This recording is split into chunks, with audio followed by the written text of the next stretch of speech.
Muy buenas tardes, bienvenidos al ciclo de conferencias del Museo del Jade de la Cultura Precolombina. Son las 3:05 hora de Costa Rica.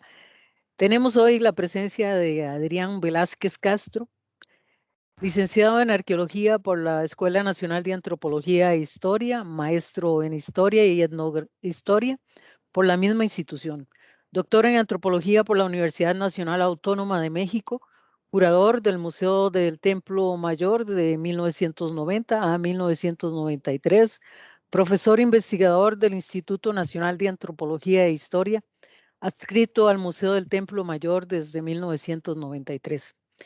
Se ha dedicado a la investigación de los materiales arqueológicos de Concha, destacando su análisis sobre las colecciones de la zona maya y el centro de México. Entre sus publicaciones destacan la tipología de los objetos de concha del Templo Mayor de Tenochtitlán, el simbolismo de los objetos de concha de las ofrendas encontradas en el Templo Mayor y la producción especializada de los objetos de concha del Templo Mayor de Tenochtitlán. Tenemos hoy al doctor Velázquez, quien nos trae la conferencia sobre el tema de las técnicas de manufactura de los objetos de concha de México prehispánico. Creo que es una buena oportunidad para conocer sobre este proceso tecnológico. Doctor, bienvenido. Y adelante entonces con la presentación. Ahí estaremos compartiendo con el público y se está grabando esta conferencia. Muchas gracias. Perfecto, pues muchísimas gracias por la invitación. Encantado de estar en este foro y encantado de compartir estas investigaciones que a lo largo ya de muchos años hemos estado llevando a cabo en el Museo del Templo Mayor.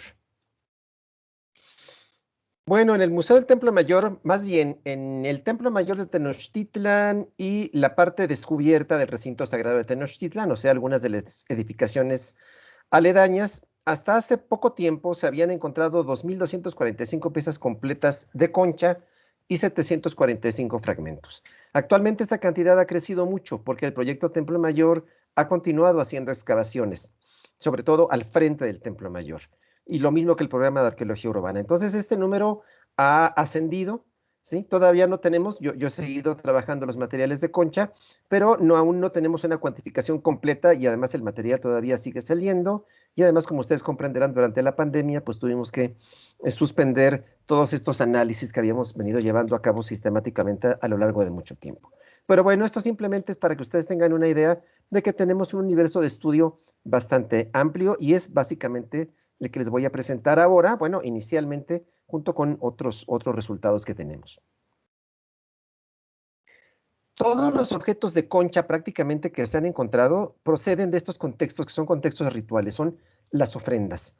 Las ofrendas que los mexicas hacían en primer término para su templo más importante, para el templo mayor, así como otras de las estructuras que se han encontrado, ¿no? También en Tenochtitlan, en el mismo recinto sagrado de Tenochtitlan. Ahí tienen algunos ejemplos, ¿no? de cómo han aparecido estos objetos. Y por supuesto, ¿sí? Estamos hablando en este caso de estudios tecnológicos. ¿Sí? Si ustedes están familiarizados con los estudios tecnológicos en arqueología, pues sabrán que normalmente la tecnología se va a estudiar a través de esto que se llama las evidencias de producción. Las evidencias de producción son normalmente aquellas piezas que se fallaron, que se rompieron, por ejemplo, durante el proceso de manufactura, y que junto con los instrumentos de trabajo, a veces agotados, van a aparecer ya sea en los contextos sistémicos, o sea, en las áreas de producción propiamente, que es raro, eso realmente es una cosa que muy raramente ocurre, más bien van a aparecer, por ejemplo, en basureros o formando parte de rellenos constructivos, porque muchas veces también se consideran materiales preciosos y se les da un tratamiento especial. Pero en el caso del Templo Mayor no tenemos este tipo de evidencias. Prácticamente lo que tenemos son objetos terminados como los que ustedes pueden ver aquí. Sí, que si ustedes están un poco familiarizados con la iconografía, digamos, del centro de México, del posclásico, ustedes reconocerán fácilmente que muchos de ellos son atributos divinos. Por ejemplo, aquí tenemos a los atributos que va a aportar el dios Quetzalcóatl, sus orejeras de concha nacarada, ¿sí? Que es la pintada mazatlánica, la concha nacarada del Pacífico, ¿sí? Y que se llaman las orejeras Cepcololi, ¿sí? El pectoral, que es el corte transversal de un caracol, en este caso es un caracol de la costa atlántica de México, que es la Turbinella angulata, ¿sí? Y el collar de pequeños caracoles que son caracoles del género oliva. Utilizaban varias especies. Sí, aquí tenemos otras piezas, la pintada mazatlánica, esta madrepela del Pacífico fue muy importante. Tenemos al pectoral anáhuac, que es el pectoral que van a portar las divinidades guerreras y que también son los astros, son las estrellas, como Tezcatlipoca, uno de los más importantes. ¿Sí? Los pendientes Xopilcóscatl en forma de gota, ¿sí? Que van a portar divinidades como Tlahuizcalpantecutli, que es otra estrella, el Venus como la estrella del alba, por ejemplo, y los pendientes hechos de caracoles, como los caracoles del género oliva, que se usaron varias especies, que van a portar, por ejemplo, las divinidades telúricas, o estos pendientes de caracolitos más redonditos, como los polínices, bueno, más bien son del género polínices normalmente, y que son atributos guerreros importantes también. ¿Sí? Entonces, ¿cómo pretender estudiar las técnicas de elaboración de estos objetos cuando carecemos de los indicadores arqueológicos más comunes? Bueno, pues a mí como me interesaba, digamos, este tema, lo que se me ocurrió fue plantear, y estamos hablando del año de 1997, un primer proyecto de arqueología experimental que se llamó Arqueología Experimental en Materiales Conquiológicos. Yo para este momento ya tenía revisada la cantidad de objetos que les dije inicialmente, ¿no? De esta charla. Yo ya había visto los objetos, ya se había hecho una primera identificación de las especies, que es una de las primeras cosas que por supuesto tenemos que hacer. Yo ya había hecho la tipología de los objetos, la clasificación tipológica de los objetos. Entonces conocía qué tipos de objetos había y qué tipo de modificaciones, qué especies había también y qué modificaciones se había hecho a las conchas, digamos, para transformarlas en estos objetos. Entonces, el objetivo de este primer proyecto, que se centraba particularmente en los objetos encontrados en el Templo Mayor, pues fue esa, ¿no? Tratar de empezar a entender a través de la arqueología experimental cómo se podían elaborar. Por lo tanto, las mismas especies que ya se habían identificado, reprodujimos todas aquellas modificaciones, o sea, nos referimos a los cortes, los desgastes, las perforaciones, las incisiones, los calados que ya sabíamos que había en la colección arqueológica. Ahora para ello empleamos los instrumentos, sí que por diferentes fuentes de información podíamos suponer que se habían utilizado. Realmente lo que queríamos era conocer los procesos y los instrumentos que se empleaban particularmente para ello. Sí, aquí estaba realmente el centro del problema. ¿Sí? ¿Y para qué? Para realmente poder tender un puente entre lo que hacíamos experimentalmente, que aquí en esta diapositiva pues tienen unas vistas de diferentes procesos, y lo que ocurría en el pasado, ¿sí? Lo que hicimos en primer término fue analizar, o sea, este realmente es el punto medular del proyecto, como les decía, ¿no? Analizar las huellas que cada proceso y cada instrumento de trabajo que probamos dejaba en las conchas. Sí, entonces yo, bueno, para plantear este proyecto hice una investigación bibliográfica, anteriormente a empezar la experimentación, lo más amplia posible, para tratar de buscar qué experiencias había a nivel mundial, no nada más en México, ¿sí? Sobre la arqueología experimental en Concha. Y realmente yo me encontré que había muy poca experiencia para ese momento, hacia 1997. Sí, había algunas cosas, más bien eran estudios aislados, pero no existía, ¿sí? Un programa experimental a largo plazo, que fue lo que realmente, que es como ustedes van a ver, es lo que hemos logrado plantear en el Templo Mayor. Entonces, realmente esta observación y esta caracterización de las huellas de manufactura, pues la tuvimos que empezar a hacer casi prácticamente de cero, ¿sí? Y empezamos, por supuesto, fuimos de lo simple a lo complejo, ¿sí? Entonces, el primer nivel de observación que nosotros usamos pues, fue la simple vista, ¿sí? Y hay cosas que podemos saber simplemente con observar los objetos, no necesitamos ningún instrumento más complejo para determinar, por ejemplo, las huellas de la percusión. Aquí tienen el proceso experimental en donde a un caracol de estos del género oliva se le suprime la espira, ¿no? Se le suprime la espira a través de percusión directa, para lo cual utilizamos este instrumento de piedra. Y ustedes pueden ver que el resultado es un borde que va a tener irregularidades, ¿sí? Va a tener entrantes y salientes resultado de los impactos de la percusión, ¿sí? Y vean que eso era una cosa que yo ya había observado en algunas de las piezas arqueológicas del museo. Bueno, que actualmente están en el Museo del Templo Mayor, que vienen de las ofrendas tenochcas. Sí, yo al principio atribuí esto a un deterioro de la pieza, pero esto era incongruente porque el caracol estaba en muy buen estado y solamente la parte que no, en donde la espira se había desprendido presentaba estas irregularidades.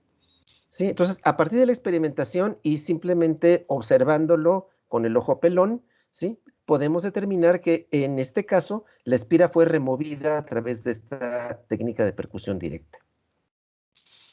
Sí, ahora hay otros procesos, los procesos de desgaste, por ejemplo. Aquí pueden ver a la pintada mazatlánica, esta concha de la que les mostraba algunos objetos que aparecen en las ofrendas tenochcas anteriormente. Sí, esta es la pintada mazatlánica y aquí lo que estamos haciendo en estas dos diapositivas de arriba es eliminar las capas externas de la concha. La concha es nacarada, pero la parte interna es la nacarada. Y en la parte externa tiene unas capas que son más burdas y menos atractivas. ¿Sí? Y que en los objetos arqueológicos está ausente, por lo tanto la removían. Entonces aquí lo que hicimos fue eliminar estas capas externas para llegar a la capa interna, que es la nacarada y que era la capa pues, que realmente les interesaba a los productores de los objetos de concha en la época prehispánica. Y aquí tienen el mismo, son procesos de desgaste. En un caso simplemente estamos utilizando un metate de basalto, ¿sí? Ponemos agua constantemente y vamos con movimientos rectos o a veces con movimientos circulares, vamos desgastando la superficie de la concha hasta eliminar estas capas. En este caso lo que se hace es, además, pusimos una capa de arena rica en sílice. ¿Sí? Y vean ustedes que las huellas, y esto también se ve a simple vista, las huellas son distintas. ¿Sí? A simple vista, si solamente utilizamos la roca y agua, vamos a ver estos rayones muy bien marcados. Y si utilizamos la arena abrasiva, vean ustedes cómo cambia la superficie de la concha, ¿sí? Es distinta, ¿sí? Y esto nos permitía ya en este momento discriminar a simple vista y obviamente amplificando es aún más fácil, ¿sí? Y son bajas amplificaciones, aquí estamos con microscopía estereoscópica solamente a 10 aumentos. Es fácil discriminar cuando se hizo un proceso solamente con la roca y el agua o cuando se utilizó además un abrasivo como la arena. ¿Sí? Ahora, por ejemplo, aquí tenemos el caso de los cortes con dos materiales que son muy comúnmente empleados en Mesoamérica, la obsidiana y el pedernal. Sí, también tienen el corte de la pintada mazatlánica. Pero vean ustedes cómo tanto a simple vista como si amplificamos, si utilizamos bajas amplificaciones, las huellas aquí son demasiado parecidas como para poder decir cuándo se utilizó la obsidiana y cuándo se utilizó el pedernal. ¿Sí? Y a mí me interesaba mucho poder llegar a una determinación más específica de cuáles instrumentos se estaban particularmente empleando. Sí, entonces digamos, esos fueron los resultados muy generales a los que llegamos después de 3 años de experimentación, de 1997 a 2000, y cuando nos encontramos con esta limitante. Entonces, eso nos llevó a buscar técnicas de observación más complejas. Y en el año de 1999 pudimos tener acceso a la microscopía electrónica de barrido. Sí, y eso fue gracias a que entramos en colaboración con el Instituto Nacional de Investigaciones Nucleares, aquí en México. Sí, que en aquel momento tenía proyectos de colaboración muy importantes con el Instituto Nacional de Antropología e Historia. Sí, y de esa manera entramos en contacto con el doctor Demetrio Mendoza Anaya, que es el encargado del Laboratorio de Microscopía Electrónica de Barrido de Alto y de Bajo Vacío. Sí, este es el microscopio electrónico que actualmente tiene el INAH, afortunadamente. Tiempo después ya fue una donación del gobierno de Japón que hizo al instituto y este microscopio llegó. Pero para el momento que nosotros iniciamos, no había todavía un laboratorio de microscopía en el INAH, por eso iniciamos en el ENIM. Sí, y el doctor Demetrio Mendoza fue quien nos enseñó realmente, es una técnica pues muy, muy compleja, muy diferente. Sí, la microscopía electrónica básicamente lo que hace el microscopio es activar un haz de energía en esta parte que ustedes pueden ver aquí. Sí, esta es la cámara de muestreo, este es el interior de la cámara de muestreo. Aquí ven una de las piezas arqueológicas del Templo Mayor. Sí, el haz de energía va a salir por aquí, va a incidir en la muestra. ¿Sí? Y va a desprender una serie de señales, electrones secundarios, electrones retrodispersados, electrones Auger, electrones transmitidos y rayos X característicos. Con algunas de estas señales y el software especial y por supuesto los detectores que están en la cámara de muestreo, el microscopio puede formar imágenes digitales que nos van a permitir tener imágenes de las superficies de los materiales que se analicen con un enorme nivel de detalle. O sea, la microscopía electrónica de barrido es idónea para el análisis de las características de las superficies de los materiales. Sí, y así iniciamos realmente este trabajo que fue en principio muy complicado porque ustedes van a ver los microcosmos del microscopio son muy complejos y realmente es difícil discriminar qué es lo importante de lo no importante. Esa fue una de las cosas más complicadas a las que nos enfrentamos. Pero entonces, como les comentaba, inicialmente empezamos llevando directamente las piezas arqueológicas al microscopio electrónico de barrido, al MEP. Pero entonces, el doctor Demetrio Mendoza Naya nos sugirió probar una técnica que es la elaboración de réplicas en polímeros. Esta es una técnica propia de la metalografía. Pero él nos dijo, ¿por qué no prueban hacer estas réplicas en polímeros? Entonces lo que hicimos, ¿sí?, fue cortar, esta es una cinta replicadora especial, es un polímero especial, ¿sí? Se corta un cuadradito más o menos de 1 centímetro cuadrado, se le agrega una gota de acetona, tiene que ser muy poquito, y luego se presiona contra la superficie del objeto que nosotros queramos revisar, ¿sí? A los pocos minutos se desprende, se monta en los portamuestras especiales, que son metálicos, adheridas con cinta de carbón, y se les puede dar un baño de metal. En este caso es un baño de iones de oro en el sputtering, que es la máquina, donde están aquí las muestras. Aquí están ya después de ser recubiertas, están totalmente doradas, y de esa manera las metemos a la cámara de muestreo del microscopio. ¿Por qué recubrirlas con metal? Porque la microscopía electrónica, cuando inicia, solamente puede analizar materiales conductores de electricidad, o sea, metales, en sus inicios. Posteriormente, por supuesto, la técnica mejora y actualmente ya se pueden ver muestras orgánicas y húmedas, tanto en modo de bajo vacío, esto quiere decir que a la cámara de muestreo solamente se le vacía parcialmente de aire, no totalmente, o inclusive ya se pueden ver a la presión ambiental. Sin embargo, lo cierto es que el mejor modo de observación en el microscopio electrónico es el modo de alto vacío.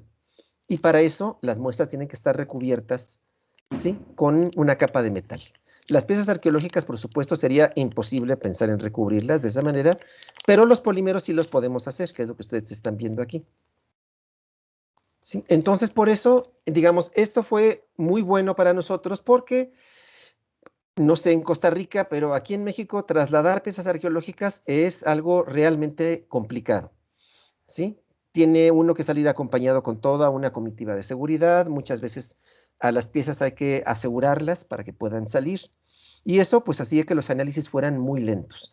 De esta manera pudimos obtener las réplicas en polímero en los mismos repositorios donde se guardaban los materiales, y ya posteriormente estas muestras las llevábamos al laboratorio de MEP, era lo que se transportaba, ya sin mayores problemas. Se les daba todo este proceso que ustedes ya vieron y las podíamos observar en el microscopio. Y aquí tienen algunos de los resultados, solamente ejemplos para que ustedes vean cómo efectivamente cada material va a producir huellas diferentes. Aquí tienen las huellas del basalto, del desgaste que ustedes vieron con basalto. Esto ya lo estamos viendo en una micrografía tomada en el MEP, amplificada 100 veces. Y vean cómo va a dejar bandas redondeadas del orden de las 100 micras de anchura. Mientras que, por ejemplo, otras rocas como la riolita va a dejar bandas, una morfología totalmente diferente. Bandas mucho más finas de entre 25 y 35 micras, que son las que ustedes pueden ver acá. A veces algunas hasta más chiquitas, como de 13 micras, ¿sí? Entonces, eso nos daba la posibilidad de diferenciar con mucha mayor certeza diferentes rocas que se hubieran podido utilizar para trabajar la concha. Y en el caso, vean ustedes, recordarán ustedes que las huellas que habíamos visto antes de los cortes con obsidiana y pedernal eran indiferenciables a bajas simplificaciones. Y vean ustedes cómo con el MEP, ya amplificados 1000 veces, que es lo que tenemos aquí en los dos casos, la morfología es totalmente distinta, ¿sí? La obsidiana va a dejar unas líneas muy, muy finas, de menos de 1 micra ocasionalmente, hasta de un poquito más de 1 micra, y el pedernal va a dejar bandas más anchas, de más o menos 4.5 micras, que ocasionalmente se van a organizar en bandas más anchas que van a presentar micros rayados internos. Sí, entonces esto ya se mostraba, digamos, en la microscopía electrónica se mostraba como una técnica idónea para los objetivos que estábamos siguiendo en el proyecto. Bueno, y para esto, precisamente en el año 2000, ya con el conocimiento del MEP, ya se plantea un nuevo proyecto, ¿sí? Que es el proyecto Técnicas de Manufactura de los Objetos de Concha del México Prehispánico, donde ya el objetivo no era solamente conocer qué técnicas e instrumentos habían utilizado para elaborar los objetos de concha del Templo Mayor de Tenochtitlan, sino de otras regiones, de otros sitios, otras regiones y otras temporalidades de México. Porque ya para este momento, además, habíamos tenido la suerte de que al proyecto se habían interesado por ingresar estudiantes de arqueología, inicialmente de la Escuela Nacional de Antropología e Historia, ¿sí? Que estaban interesados en estudiar colecciones que no era la colección del Templo Mayor. Entonces, por eso ya el proyecto, digamos, se hace más ambicioso. ¿Sí? Y aquí, por ejemplo, los que les voy a presentar en esta plática son los resultados que hemos obtenido de estos sitios, básicamente, que ustedes pueden ver aquí. ¿Sí? Los que conozcan un poco de la arqueología de México, ustedes sabrán que Mesoamérica, digamos, la mayor parte de Mesoamérica se encuentra en México. Por supuesto, Mesoamérica se extiende más al sur, hacia la zona maya, que también va a incluir a parte de México, pero muchas de las regiones culturales de Mesoamérica pues están en México, ¿no? Estamos hablando de la región cultural de la Costa del Golfo, por ejemplo, en donde hemos podido estudiar las colecciones de un sitio huasteco muy importante que es Tamtoc, ¿sí? Igual que algunos de los valles de la Sierra Gorda, que están más lejos, pero que también tienen una afiliación huasteca. Sí, hemos estudiado, por ejemplo, por supuesto, una de las regiones mejor estudiadas es el centro de México, donde tenemos varios sitios, entre ellos Tenochtitlan, pero también Teotihuacán, Tula, Xochicalco, Las Bocas.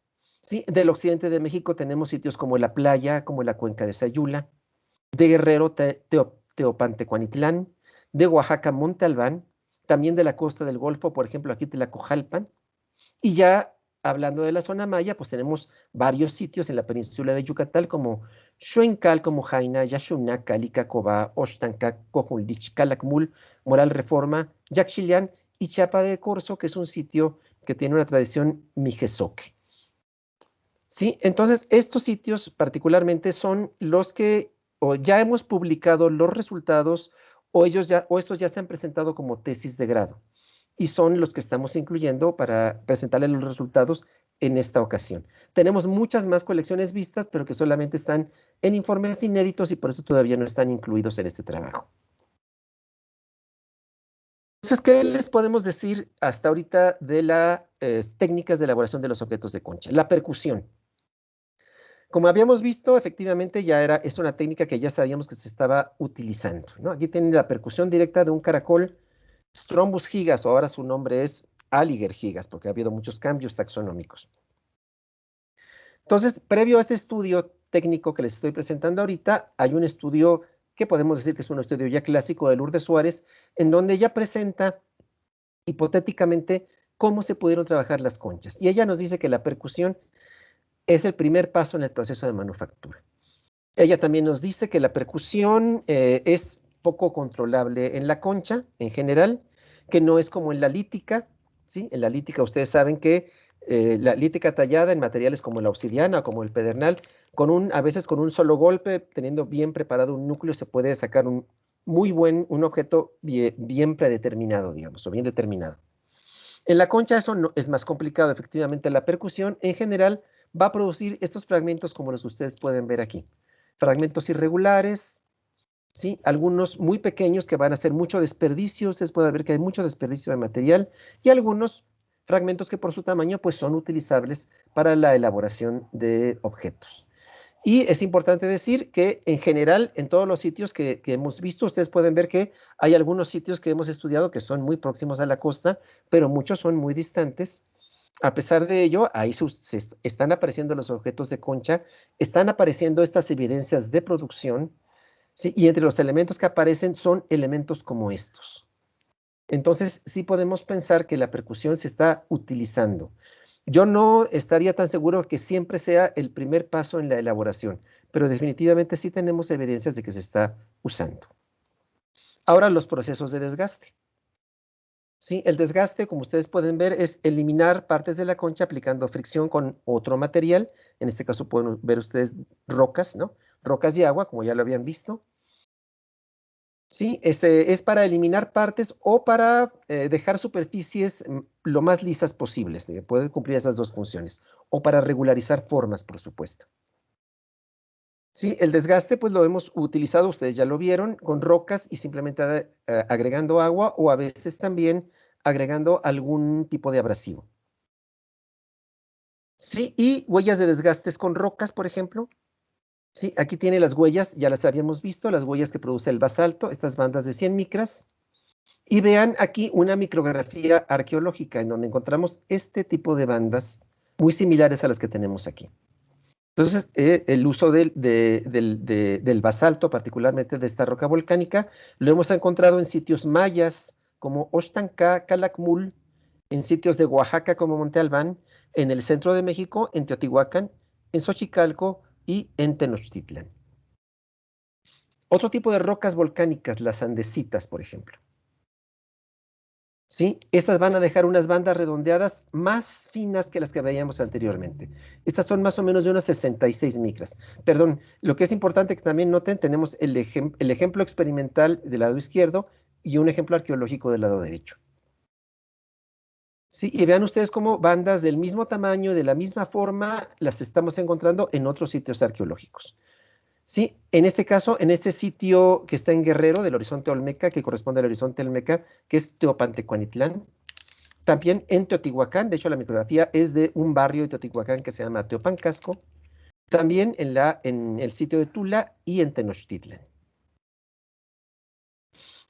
Ahora, otro tipo de rocas como la riolita que ya habíamos visto antes, las riolitas o las tobas volcánicas que hemos visto que dejan huellas muy similares, ¿sí? Estas huellas que son de 13 micras, pero que más bien pueden llegar a 26 y 35 más o menos micras, las estamos encontrando también en sitios como este sitio del centro de Veracruz, que es Tlacojalpan, y también en Teotihuacán estamos encontrando el uso de estas rocas.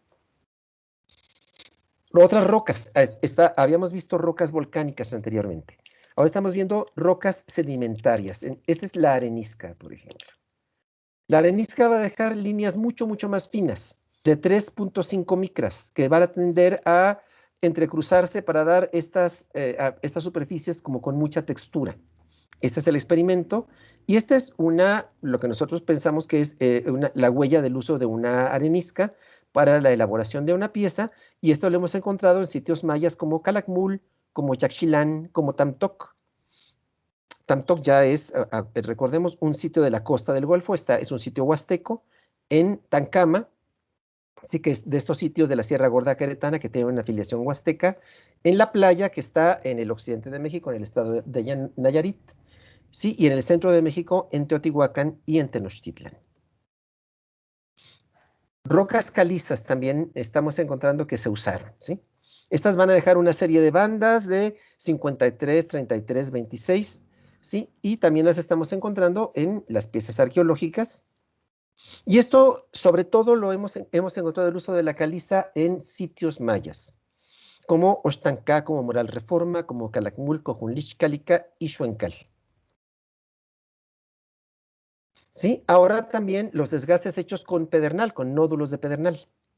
Estos van a dejar, en general, rasgos muy chicos, de una micra, a veces 5.7 micras, que es lo que estamos encontrando también en el caso de esta pieza arqueológica. Y esto, el pedernal, lo hemos encontrado en este sitio maya, que está en el sur de Quintana Roo, que es Cojunlich, y en Tenochtitlan. Ahora, los procesos de corte. Los cortes nosotros los hemos hecho experimentalmente con instrumentos líticos, como ya habíamos visto anteriormente, pero también con abrasivos. En este caso tenemos un abrasivo, vean, estamos intentando separar la espira de este gran caracol, ¿sí? Y para eso estamos utilizando tiras de piel. Sí, se ha hablado mucho del uso de cuerdas de fibras vegetales, que por supuesto nosotros probamos, es una de las propuestas que tiene Lourdes Suárez dentro de su estudio tecnológico, pero las cuerdas de fibras vegetales no nos dan resultado porque se rompen antes de hacerle cualquier cosa a la concha. No resisten, digamos, la fricción y el uso del abrasivo. Entonces, lo que sí nos ha permitido hacer estos cortes son estas tiras de piel, que después de un buen rato de estarle dando al trabajo, se van a romper, pero bueno, nos dan tiempo suficiente para ir haciendo una línea de desgaste para poder efectuar los cortes. Ahora, definitivamente, el instrumento que hemos, o el material, mejor dicho, que hemos podido determinar que se utilizaba más ampliamente para cortar en Mesoamérica es la obsidiana. Vean cómo la obsidiana va a dejar estas líneas muy finas, ¿sí? De a veces menos de una micra, 1.3, 3.5, etcétera, que es lo que también estamos encontrando en esta pieza arqueológica. Y esto lo hemos encontrado en muchos sitios. En sitios mayas, Moral Reforma, Calakmul, Xuencal, Yaxchilán, en sitios de la costa del Golfo como Tantoc, en los valles de la Sierra Gorda de Querétaro, en sitios de Oaxaca como Monte Albán, en Teopantecuanitlán en Guerrero, en la playa en el occidente de México en Nayarit, y en el centro de México, en Las Bocas, en Teotihuacán, en Xochicalco y en Tenochtitlan. El pedernal, por supuesto, también estamos encontrando su uso, ¿sí? Vean ustedes, es una morfología diferente, vamos a tener bandas más amplias de 4.6 micras. Sí, y esto lo estamos encontrando mucho en la zona maya, Oxtancá, Moral Reforma, Calakmul, Cojunlich y Cálica, también en Monte Albán, en Oaxaca, y hemos encontrado algunos casos de su uso también en Tenochtitlan. Algunos abrasivos también hemos encontrado. En este caso es el polvo de obsidiana, que va a dejar líneas realmente finas y muchísimas partículas. Sí, y esto solamente lo hemos encontrado hasta ahorita en Tenochtitlan. Ahora, para elaborar perforaciones circulares, hemos empleado perforadores líticos, como este de pedernal que ustedes pueden ver acá, y también abrasivos, diferentes abrasivos, que lo que se hace es colocar el abrasivo humedecido sobre la concha y se aplican movimientos rotatorios alternos, se aplica la fricción. Hemos utilizado normalmente ramas de carrizo, que son bastante resistentes porque son muy ricas en sílice.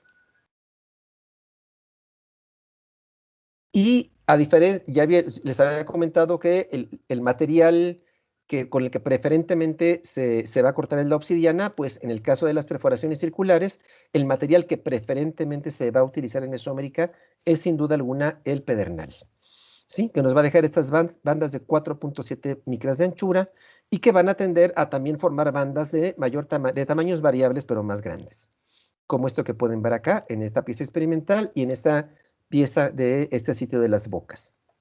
Sí, y el uso del pedernal únicamente no lo hemos hallado de todos los sitios que yo les mostré en Teopantecuanitlán, este sitio de Guerrero, y en Tlacojalpan, un sitio que estudiamos que está en el centro del estado de Veracruz, en la costa del Golfo de México. Ahora también algunos abrasivos, el polvo de pedernal, vean ustedes aquí. ¿Sí? Este va a dejar líneas más finas de 0.6 micras a 1.3, que va a producir estas superficies con una textura rugosa y que es lo que creemos que estamos encontrando en esta pieza arqueológica del Templo Mayor. ¿Sí? El polvo de pedernal o el pedernal como abrasivo se ha encontrado en Moral Reforma, en Calakmul, en Cojunlich, en Cálica y en Xuencal, todo esto en la zona maya, en Tamtoc, en este sitio huasteco de la costa del Golfo, en Teopantecuanitlán, en Guerrero, y en la playa, estas son unas tumbas de tiro que están en el estado de Nayarit, en el occidente de México. Ceniza volcánica también hemos podido identificar. Sí, va a dejar líneas muy finas con una enorme cantidad de partículas, que es lo que vemos también aquí. Y esto lo hemos encontrado en pocos sitios, pero sí en la zona maya, en Yaxchilán y en Cálica, y también en Teotihuacán. Arena abrasiva, por supuesto, también estamos encontrando. Esta va a dejar también líneas finas de 1.3 micras. O sea, las medidas, como ustedes pueden ver, son muy importantes, pero también es muy importante cómo dejan el relieve de la superficie. Si ustedes ven, si hay muchas partículas, si hay pocas partículas, hay algunos materiales que dejan superficies más lisas que otros. Por ejemplo, todo eso utilizamos para poder interpretar las micrografías. Y la arena abrasiva la hemos encontrado en Moral Reforma, en Xochicalco y también en Tenochtitlan. Otro tipo de perforaciones son las perforaciones acanaladas, que las vamos a encontrar sobre todo en este tipo de pendientes, como estos pendientes de caracol, que van a conservar básicamente la forma del ejemplar biológico que se usó, ¿sí? Y que en la tipología de Lourdes Suárez se llaman pendientes automorfos. Aquí lo que se hace simplemente es hacer una acanaladura que sí va a traspasar el grosor de la concha, pero no va a producir una línea de corte, sino simplemente una perforación de forma acanalada, con instrumentos líticos y también con la ayuda de abrasivos.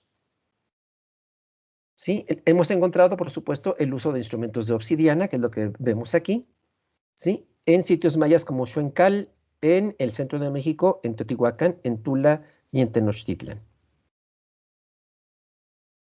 ¿Sí? Y los procesos de incisión y de calado.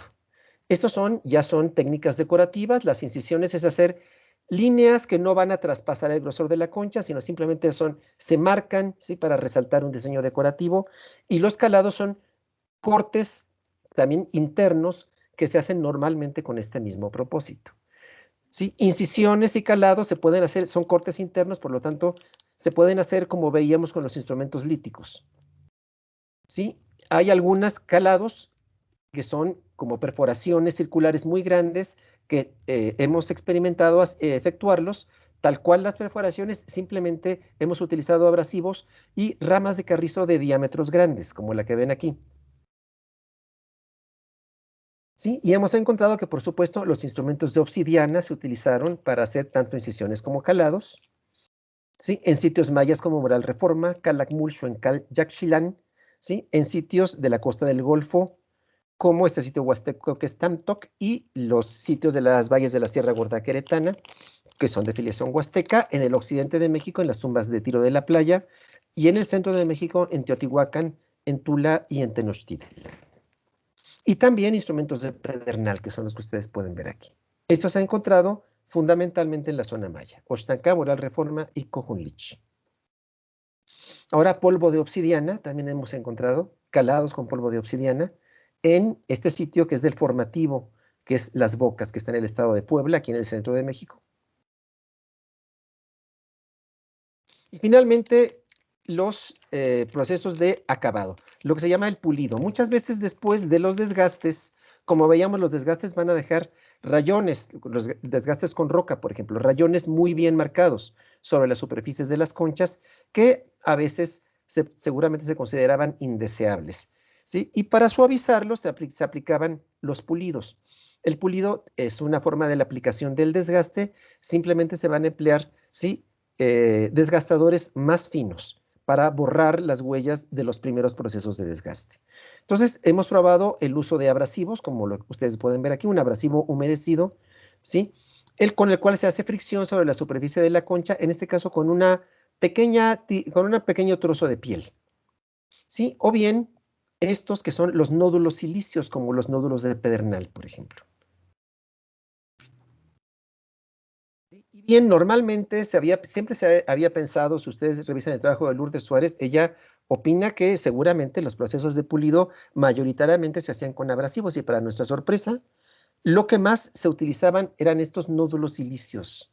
Es lo que más nos sale en los procesos de pulido, como los nódulos de pedernal. Y vean ustedes las huellas, qué similares son. Líneas de menos de 1 micra hasta 2 micras más o menos. Bueno, a veces estas bandas como de 5, por ejemplo. Sí, y esto lo hemos hallado en muchos sitios, en Oxtancá, en Cálica, en Yaxchilán, en la zona maya, en Tlacojalpa, en este sitio, en la costa del Golfo, en el centro de Veracruz, en Teopantecuanitlán, en el estado de Guerrero, en las tumbas de Tiro de la Playa, Nayarit, en el occidente de México, sí, y en el centro, en Teotihuacán, en Tula y en Tenochtitlan. El uso de abrasivos solamente hasta ahorita como un instrumento para pulir lo hemos encontrado en Las Bocas nuevamente y ha sido polvo de obsidiana. Entonces, bueno, ¿qué podemos nosotros decir como resultados generales después de toda esta experiencia, digamos, de trabajar tantas colecciones? Y sobre todo ustedes dirán, ¿y cuál es la utilidad de saber con tanto detalle qué materiales particularmente se estaban usando, ¿no? Y espero que ahorita eso se les pueda clarificar. Bueno, para empezar, ha sido posible conocer aspectos relacionados con la producción de los objetos de concha. O sea, ahorita, y ese era uno de los objetivos que se planteaban más importantes del proyecto, el conocer cuáles eran las diferentes formas del trabajo, ¿no? Qué técnicas se habían utilizado, pero sobre todo, qué materiales se habían utilizado concretamente en los diferentes sitios, en las diferentes regiones y en las distintas épocas. Lo que estamos viendo es que hay técnicas muy uniformes desde el formativo hasta el posclásico tardío. Las técnicas básicamente son las mismas, no tenemos un cambio tecnológico en toda la historia del desarrollo mesoamericano en lo que se refiere a la industria de la concha. Vamos a tener dos técnicas principales, la percusión y el desgaste, y sin duda alguna, el desgaste es la más importante. Sí, el análisis de las huellas de manufactura ha permitido identificar materiales determinados que se usaron en sitios, regiones y épocas específicos.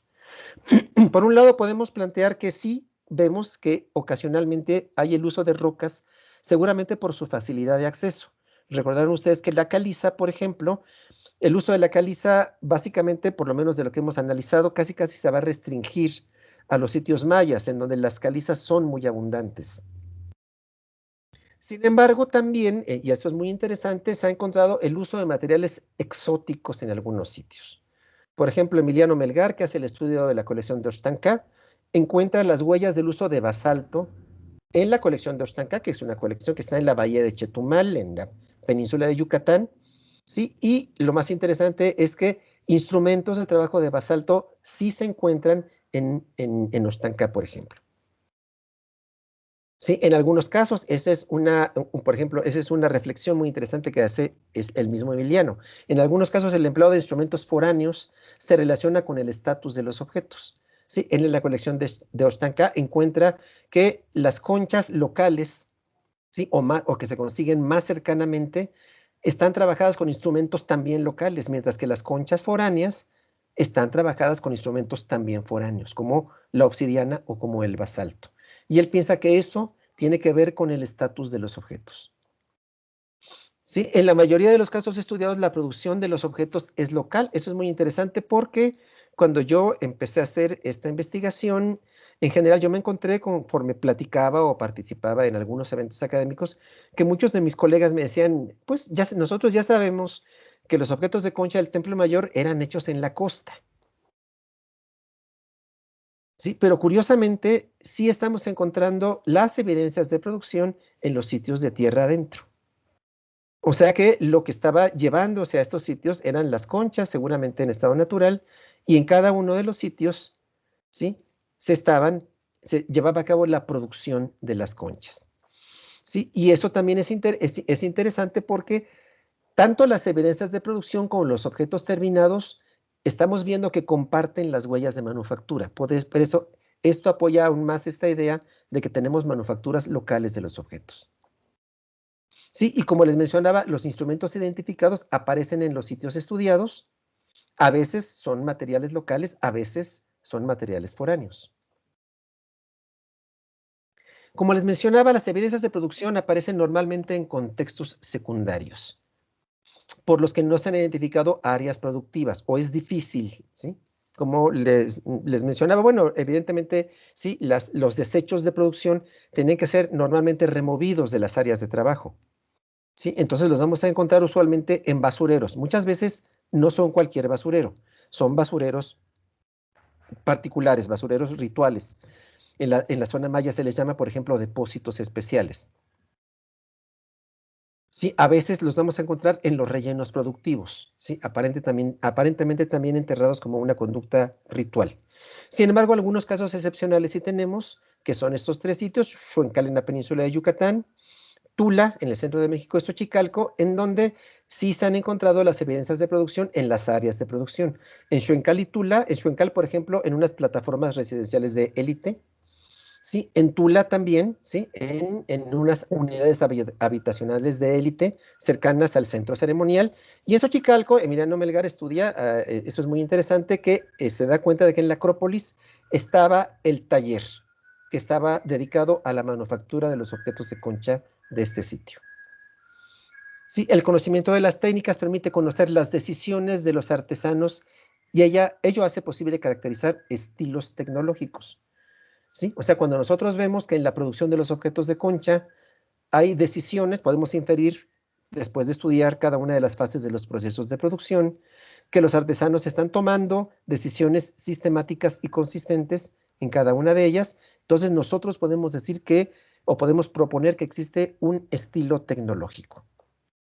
¿Sí? Y esto ha hecho posible que se empiecen a identificar las características de las tradiciones que se desarrollaron en el México prehispánico. ¿Sí? Ha sido posible también la identificación de objetos foráneos de arribo de grupos extranjeros. Por supuesto, no quiere decir que todos los objetos estaban siendo producidos localmente, ¿no?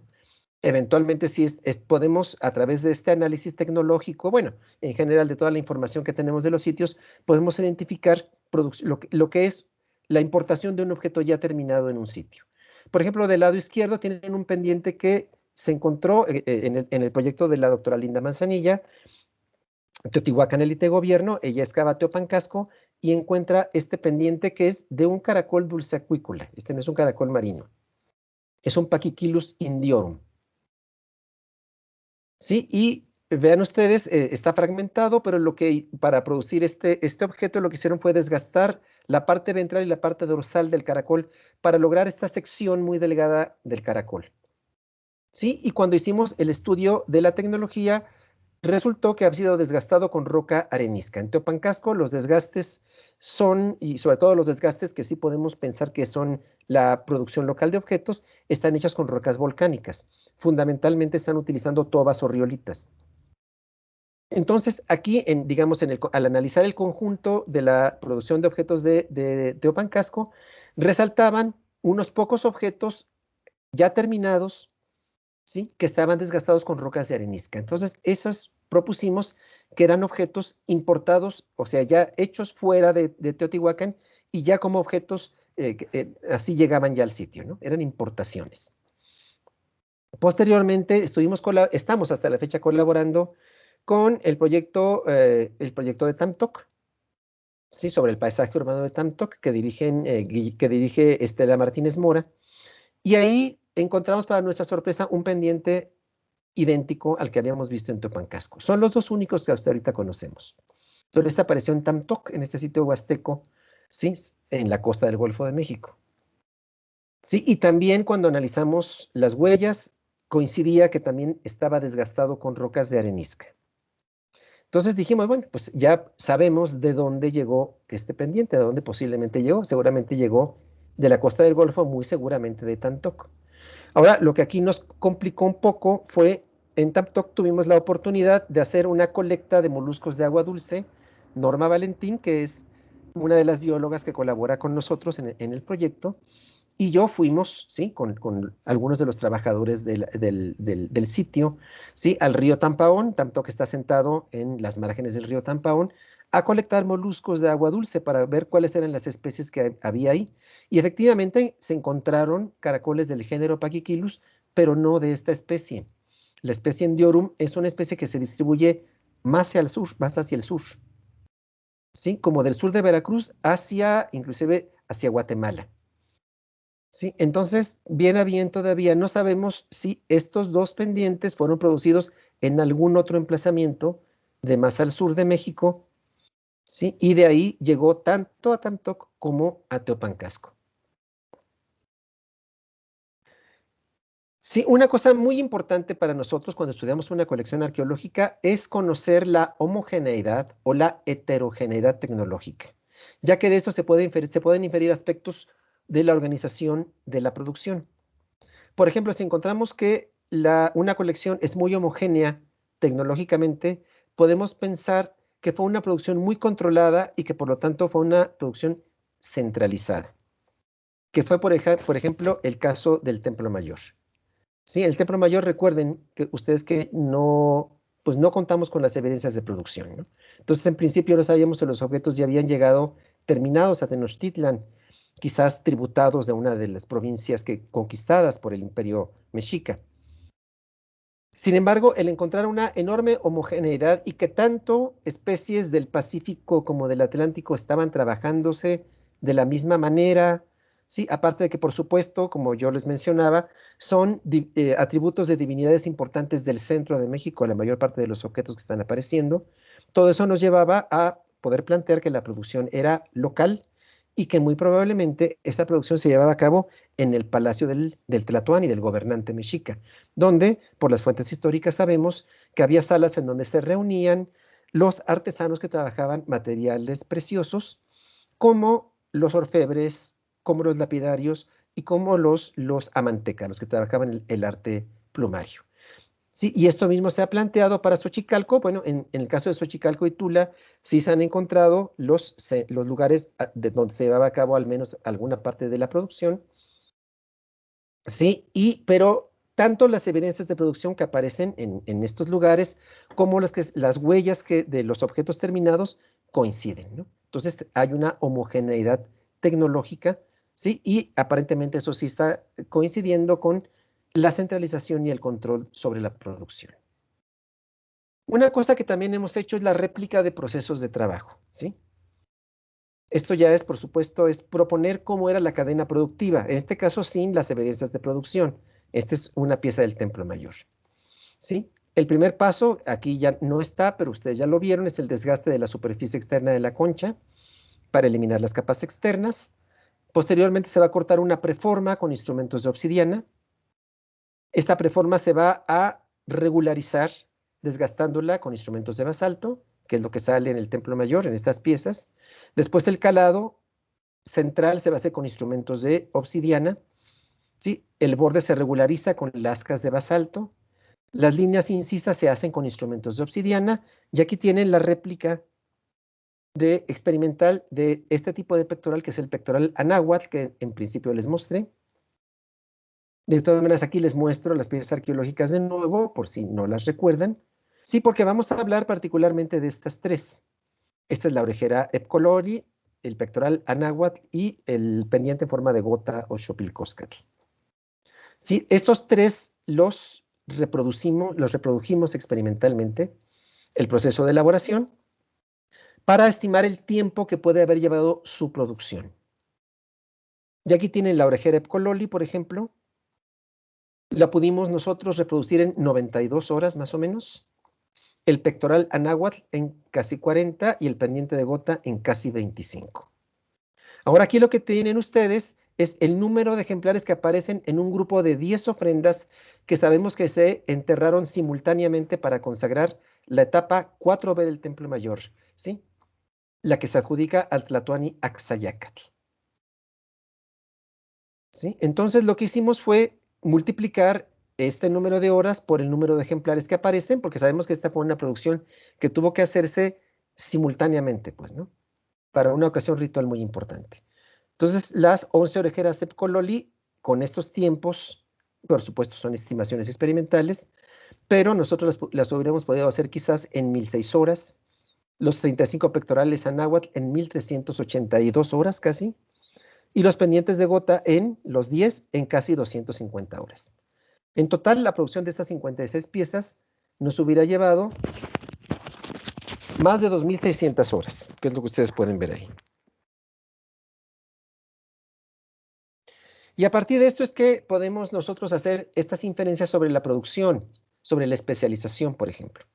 Ya con más seguridad podemos plantear que los artesanos que se dedicaban a esta producción eran artesanos de tiempo completo, ya que el cálculo, fíjense, de estas 10 ofrendas que les dije, o sea, lo que ustedes vieron de tiempo, está hecha sobre el 7.6% de las piezas de concha recuperadas en estas ofrendas, que fueron 731 piezas.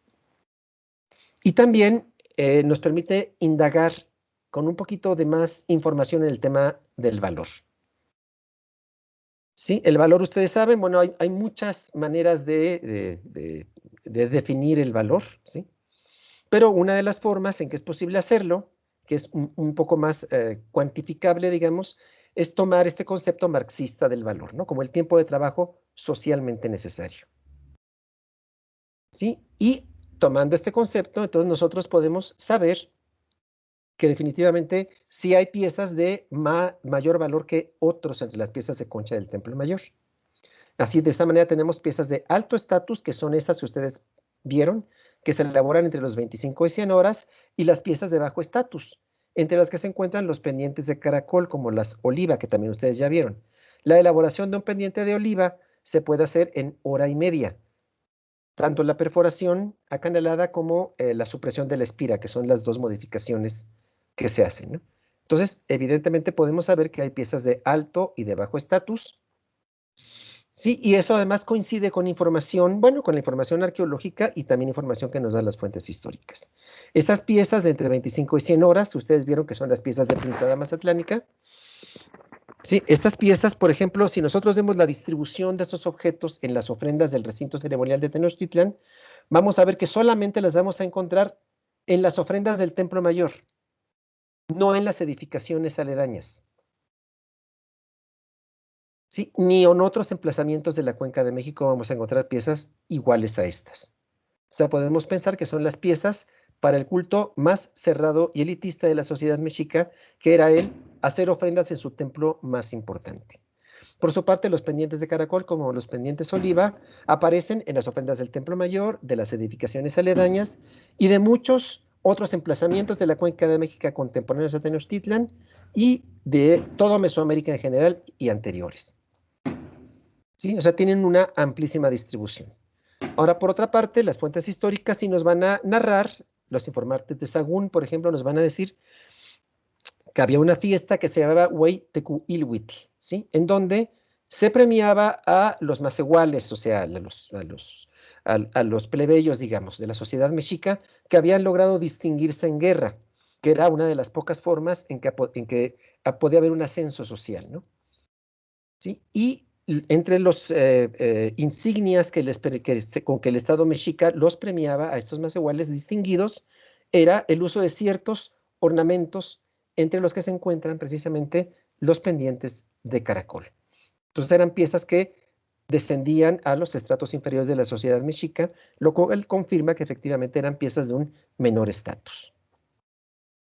Entonces, bueno, pues eso es todo en relación a la plática. Solamente me queda agradecer, por supuesto, al Museo del Templo Mayor, que ha acogido este proyecto desde sus inicios hasta la fecha, ¿sí? Pese a que ya no nada más estamos analizando las colecciones mexicas, tenochcas concretamente, aunque por supuesto es una cosa que voy a seguir haciendo. Al Instituto Nacional de Investigaciones Nucleares, al doctor Demetrio Mendoza Naya, a las biólogas Norma Valentín y Belén Zúñiga Arellano, que son las que hacen las identificaciones biológicas, al geólogo Jaime Torres, que es el que ha hecho las identificaciones de las rocas que se han usado, a la Subdirección de Laboratorios de Apoyo Académico del INAH, particularmente al Laboratorio de Microscopía Electrónica de Barrido, a los integrantes del proyecto Técnica de Manufacturas de los Objetos de Concha del México Prehispánico, porque sin su ayuda hubiera sido imposible hacer tanta experimentación, y a los diferentes proyectos arqueológicos que han colaborado con nosotros. Muchas gracias. Muchas gracias, doctor. Realmente muy interesante todo el planteamiento de su proyecto. Bueno, veo que hay mucha gente participando en el proyecto. Realmente creo que es muy importante. Aquí, bueno, le cuento nada más como anécdota que en Costa Rica tenemos, bueno, aquí en el museo hicimos una exposición sobre un sitio de la Bahía Culebra que queda en el norte, hacia la parte de Guanacaste, que es la zona norte de Costa Rica. Este sitio presenta la llegada de grupos mesoamericanos migrantes de 800 después de Cristo y tenemos procesos de producción de concha. Mucho, por ejemplo, la caracol pequeño, que está muy asociado a ¿Perdón? enterramientos de neonatos o niños pequeños y generalmente las orejeras o los de cambute, que son también trompetas, hay mucha presencia, e inclusive algunos colgantes, pequeños colgantes de concha. Hay todo un proceso, hay una cadena de producción importante que se da ahí. Los investigadores, tal vez en algún momento, no recuerdo si estaba en digital el libro de la guía de esta exposición, que tal vez les pueda servir también de referencia como un antecedente para esta zona del sur de América. Entonces creo que sería importante. A mí, en lo particular, me interesa mucho todo esto de la arqueología experimental. Yo creo que es un paso importante para identificar casualmente las producciones como ustedes han hecho locales o foráneas. En el caso de nosotros, igual estamos preocupados con todo esto de la producción, de donde, si la talla local del jade se dio ya viniendo desde Mesoamérica, o aquí hubo la producción local, pero creo que falta la arqueología experimental para eso, y creo que este trabajo de ustedes puede ser un buen antecedente para esto. Nada más una pregunta, en el caso del trabajo que ustedes están realizando, o, lo piensan hacer. Bueno, yo tuve la oportunidad rápidamente, porque andaba de trabajo, de visitar el Templo Mayor creo que fue como en el 2013, 14, que estuve muy rápido ahí de escapadita por el trabajo, pero vi muchos de los objetos en concha que ustedes han mostrado ahí. Me imagino que usted tuvo mucho que ver con toda esta la exposición. ¿Piensan seguir realizando, digamos, bueno, hacer esas comparaciones con todos los objetos de la colección que tienen ustedes, y si se siguen haciendo excavaciones en la parte del Golfo, donde veo que sí hay una dinámica de los procesos de producción más cercanos por estar asociados a la costa? No sé si puedo preguntar eso, en cuanto al proyecto. Bueno, por supuesto, el proyecto Templo Mayor sigue excavando. Ahorita, desgraciadamente, por la pandemia, pues tuvimos Ujú. una pausa prolongada. Todavía no vuelven a iniciarse las excavaciones. Han salido muchos objetos y es muy interesante porque todo esto cambia y uno ve cómo, y eso es interesante, ¿no? Cómo uno cree que ya tiene entendida una realidad y cómo de repente, de un momento a otro, ¿sí? Esa realidad cambia mucho y se vuelve muy diferente, ¿no? Por ejemplo, yo mi tesis doctoral la hice fundamentalmente porque en ese momento era lo que más sabía sobre los objetos de la etapa constructiva que se denomina 4B, esta que ustedes vieron, sobre la que se hizo el cálculo de los tiempos y todo esto, ¿no? La etapa 4B está adjudicada a Tlatoani Axayácatl y él reinó hacia mediados del siglo XV. Mm. ¿Sí? Y ahorita lo que está excavando el Templo Mayor son las ofrendas que hizo digamos, el antecesor de Moctezuma I, de Moctezuma II, perdón, que fue al que le tocó la llegada de los españoles, que es el Mm. Tlatoani Ahuitzotl, ¿sí? Es un momento muy interesante, es el momento de mayor esplendor del imperio, porque Ahuitzotl es el que le da la configuración al imperio que los españoles ya conocen, ¿no? La extensión es el que extiende, precisamente conquista partes de la costa del Golfo. Para la época de Axayácatl, por ejemplo, todavía no estaban conquistadas partes de la costa del Golfo, perdón, del Pacífico, del Golfo de México, sí, del Pacífico. ¿Sí? Y llega inclusive tan al sur como al Soconusco, ¿no? A la frontera de Guatemala, ¿sí? Pero curiosamente es un momento en el que hay una menor producción de objetos de concha, Ah. ¿sí? Y sobre todo lo que baja mucho son estos objetos que llevan mucho tiempo de elaboración, ¿sí? Y en donde además parece ser que están llegando muchísimos elementos, muchísimos objetos terminados. En Sí, serio. entonces hay todo un cambio muy interesante que a veces es un poco difícil de explicar, ¿no? ¿Por qué en un momento hay como tanto énfasis y tanto interés en hacer producciones muy elaboradas que llevan mucho tiempo para ofrendarse, y en otro momento en donde uno ve que el poderío del imperio es mayúsculo, como que estas producciones un poquito bajan, ¿sí? Y estamos encontrando, mientras en la etapa 4B estamos encontrando esta enorme homogeneidad tecnológica en los objetos, en la etapa 6, ¿no? Hay una enorme heterogeneidad, ¿no? Entonces, o bien están llegando muchas más importaciones, o está llegando mucha gente de fuera que está produciendo los objetos en Tenochtitlan.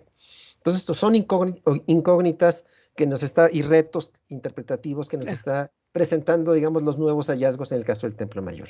En el caso de la Costa del Golfo, nosotros ha sido muy interesante la colaboración con el Proyecto Origen y Desarrollo Urbano de Tamtoc, porque nos ha permitido ver un sitio de la Costa del Golfo, ¿no?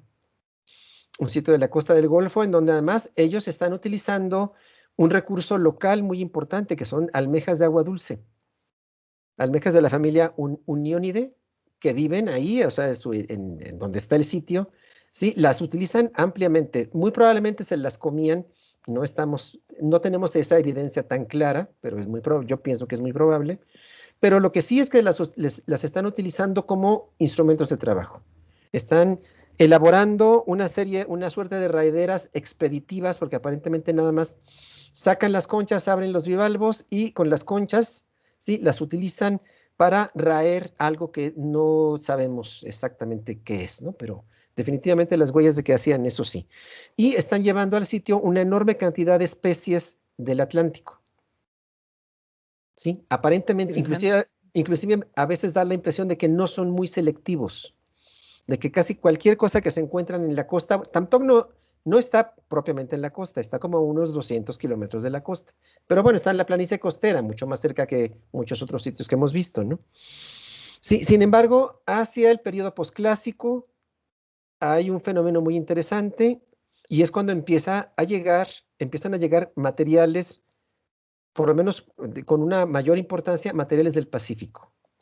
Particularmente una concha rojiza que fue muy importante, que es el Spondylus princeps o Spondylus crassiscoama, como ya le cambiaron el nombre, ¿sí? Y que es definitivamente la especie de la que tenemos más objetos, ¿sí? Y quizás parte de su enorme valor hacia ese momento es que es una concha importada al sitio.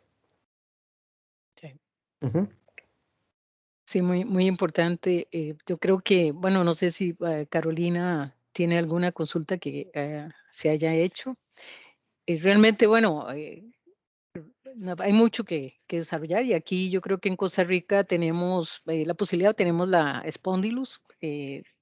Sí hay trabajo de cucharas digamos, en lo que son la ostra perlera, que es eh, ¿cómo le dice ahora? ¿Cuál es el nombre que le pusieron ahora? La pintada La mazatlánica. pinta de cima satánica. Esta es la que tenemos varios de estos objetos. Entonces yo creo que sí, porque inclusive de Soconusco es que viene migrando esta gente que llegó a esta parte de Costa Rica. Entonces puede ser que venían con esa técnica de trabajo en concha ligado a todo este proceso que ya usted nos explicó. Carolina, no sé si tienes alguna consulta o algún comentario para que puedas abrir el micrófono. Gracias, Vicky. Gracias, Adrián. Bueno, ahorita no tenemos ninguna consulta en el chat. Si alguna persona quiere levantar la mano o hacer algún comentario, lo puede realizar.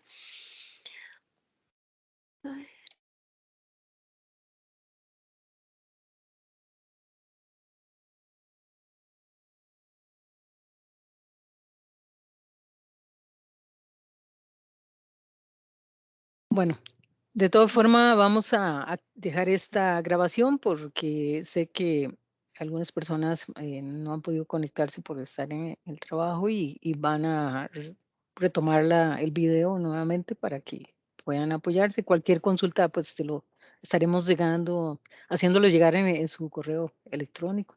Por Le supuesto. agradecemos mucho, doctor, realmente que haya sacado su tiempo para compartir con nosotros esta investigación, este proyecto, y vamos a ver si podemos enviarte lo de este documento del sitio Jícaro, Claro. que realmente sigue también la cadena de proceso de producción en Pe- objetos malacológicos. Disculpe, Vicky. Nada más Sí, unos comentarios sí. para Adrián, que muchas gracias. Muchas gracias.